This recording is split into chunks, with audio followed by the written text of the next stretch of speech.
Welcome to the 45th Spot podcast. It is your host, Coach Cav. I am here with a special guest, Bianca Glover.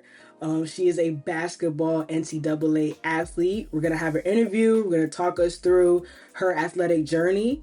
And I'm going to give you the floor to talk about yourself, talk about what school you went to, or what school you attend, I should say, your major, and what sport you play. All right, I attend South Carolina State University for South Carolina. I study criminal justice, and I am a junior. Okay, what made you go into studying criminal justice? So like the saying, how people don't know what they want to major in college, but it's like once you take that class, it's like if you know type of feeling. Mm-hmm. So I took first criminal justice class, and I was actually like intrigued into the lesson. I'm like, this is what I'm passionate about learning about. So Okay, just fascinating. that's awesome. So you got your answer from taking a class. Pretty much. Got it. Okay, awesome. So everyone out there, please pay attention to your classes. Pay attention in class. Yeah, because you might learn something or get something from the classes, and that could be your career. So that's good. Okay. So what position do you play in basketball? I play 4/5. For people that don't know, that's like a forward/center. Okay, got it. Cool. I know my little basketball girly just a little bit. Okay. So I know those positions. Okay. Okay. Yeah. So what inspires you to pursue your sport on the next level? So truthfully, I started late. I started my freshman year of high school. And for basketball, that is late, especially if you want to play at the collegiate level. Mm-hmm. So being that I started late, I never thought that I would be as good to make it to the collegiate level. But when I first got my first scholarship offer, I went to Seton Hall. I was like, whoa, like I'm actually good. So I actually put in like time, effort, and my support system. Everyone in my family plays basketball, so I had enough resources to actually be good and networked and was just put in the right position. So I grew love for the game. Got it. I really love that you said that you dedicated yourself once you got that realization, like, oh snap, I can take this to the next level. And that's super important for all my athletes out there. Like, in order for you to pursue or try and take your sport to the next level, you have to devote that time. So I'm really glad you mentioned that for sure. And that's part of your process. And like you said, you grew to love the sport and the game. So can you walk us through your recruiting process and how you chose your school? It can be from high school going into college, or it can go through, or you can discuss the different colleges that you have transferred to. So I'll start with out of high school. Um, I originally had a ton of offers. Like I was playing AAU, and AAU is where you get looked at. College coaches, they just look at you, um, see if they want you or not. I was getting big schools like Maryland, Houston, Georgia, and then unfortunately I tore my ACL. I tore my ACL my senior year of high school. And then those big schools, they all, reneged or whatever. Yeah. I was like, hey, biggie. So I actually had plans on going to prep school because, I built those relationships with those coaches, but then I kind of got like the cold shoulder. So I'm just like, okay, I'll try another year. Yep. Fortunately, the school that I committed to right out of high school, which is Houston, that coach, they saw the potential in me. They actually made me feel like I was like a great fit, a great addition to the program before I even stepped foot on campus. Love that. It was just great vibes over the phone. And I was just like, maybe this is my sign. So I committed on the spot, like first phone call with the head coach. I was like, hey, I want to come. So that was that. Hold on. And then so you signed or you committed to the school without seeing the school? Yeah. Okay, interesting. Proceed. Yeah, that was really crazy. But like I said, the vibe over the phone, like it just made me feel so welcome and just like they had my best interest at heart, I was just like, why not? Mm-hmm. Um, and then, as you guys can see, I've transferred. But the recruiting process to South Carolina State, it was a little different. Um, I did visit this school. The head coach here, he's brand new, so he's like, trying to build up the program again. So it was kind of like taking taking that leap of faith with him. Yep. Being that he's not established here, but just believing in what he can do for the program and believing in his system. Yep. Fun fact: he actually aunt while she was in college. Wow. Full circle moment there, and I was just like, hey, why not? So Yeah. Awesome. So now you're at SC State. Awesome. I'm really glad that you mentioned, because you committing to Towson, and that's also where me and Bianca connected. We are friends, y'all. Is at Towson. I was on the track team, and she was, like she mentioned, on the basketball team. But that is part of your journey, like committing to a school just because of the coach made you feel like you were at home, and that is super important. Don't, all my athletes that are looking for difference or looking at schools, getting to talk to coaches, like, does that coach make you feel comfortable? Because this is a person you're going to be with Monday through Sunday. Like, especially when you're in season, you guys are going to be on the road, because basketball does travel a lot. I remember back in the day, basketball gets all the gear, y'all. I'm sorry. Like, I'm just being honest. They get all the gear, football, basketball. And you guys do travel a lot. So you're with your coach a lot, a whole lot, compared to even other sports. So for sure, you felt like, the coach made you feel at home. That's super important. And I'm glad you mentioned that. Um, so thanks for sharing that also. So what is a day in the life for you as a basketball student athlete? Take us through classes, do you guys do footage, like practice, walkthroughs, like talk us, let's get the nitty-gritty. Okay. So there's a difference between preseason, in season, and postseason. Okay. They completely different. So I'll take you through each. So preseason, our days are 7 a.m. lift. After lift, I have class. Class is only about an hour and a half. Okay. Luckily, I only have one in-person class a day, so that makes it very easy for me. Yeah. Right after class, I'll go to treatment / like physical therapy, do what I need to do, because I tore both of my ACL, so my knees are very high maintenance. Got it. After treatment, grab a quick bite, head off to study hall for about 2 hours. After study hall, get a chance to relax for a couple hours, and then we have practice. And then after practice, that's it. Just repeat for the next day. Mm-hmm. For in season, have all of that, but you add in film. Film will most likely be like before practice. And then postseason, our days are kind of more lax. There's obviously like no team practice. It'll probably be like an individual workout, which will be like an hour a day or something like that. No study hall. Yeah, that's about it. Okay. So you mentioned that you tore both your ACLs.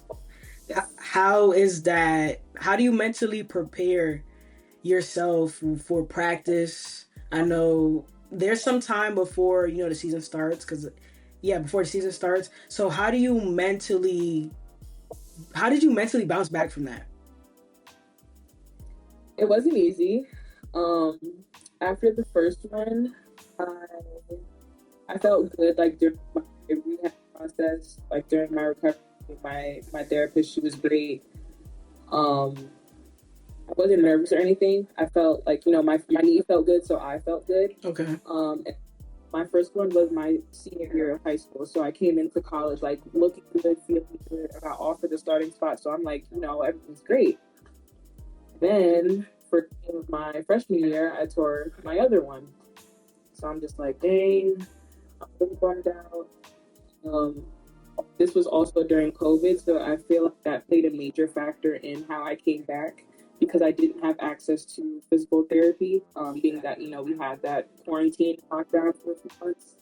And that was like 3 months post surgery. So that put me back a few months. Um, I came back to school really bad, but it wasn't the same as my other one. So my confidence wasn't as high. I still tried to keep faith that like everything would be okay, but that year it didn't really work out for me.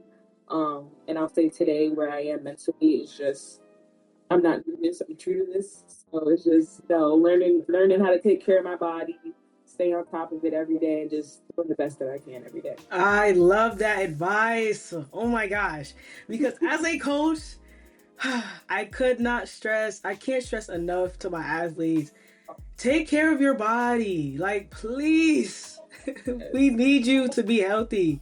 And again, just getting that from a player perspective that even no matter the injury, like you said, doing what you need, like for your body, making sure that you are eating right, you're going to rehab, you're doing your stuff, and also it'll help you mentally too.